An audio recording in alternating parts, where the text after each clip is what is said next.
এই মেয়েটি সেলফি তুলতে ব্যস্ত ছিল আর তার বাচ্চাটি তার কোলে যাওয়ার জন্য কান্না করছিল।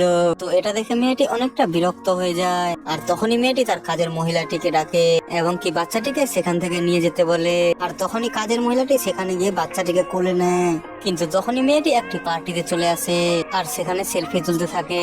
আর তখনই মেয়েটির মোবাইলে একটি নোটিফিকেশন আসে যেটাতে লেখা ছিল তুমি এখানে ক্লিক করলে তুমি তোমার ভবিষ্যৎ দেখতে পাবে। তো মেয়েটিও তার ভবিষ্যৎ দেখার জন্য সেটাতে ক্লিক করে দেয় আর তখনই একটি ভিডিও চালু হয়ে যায়। তো এরপর কি হলো তা দেখার আগে তুমি যদি একজন গাধা না হয়ে জিনিয়াস হয়ে থাকো তাহলে ভিডিওতে একটা লাইক দিয়ে চ্যানেলটিকে সাবস্ক্রাইব করে দিও। তো এরপরে মেয়েটি ভিডিওটিতে দেখতে পায় সে অনেক বুড়ি হয়ে গেছে আর তার ছেলে তাকে একটি নার্সিং হোমে রেখে যাচ্ছে। কিন্তু বুড়িটি তার ছেলের কাছে যেতে চাইলে ছেলেটা অনেক বিরক্ত হয়ে যাচ্ছে আর ছেলেটি একটি নার্সকে ডাক দিয়ে সেখান থেকে বুড়িটিকে নিয়ে যেতে বলছে।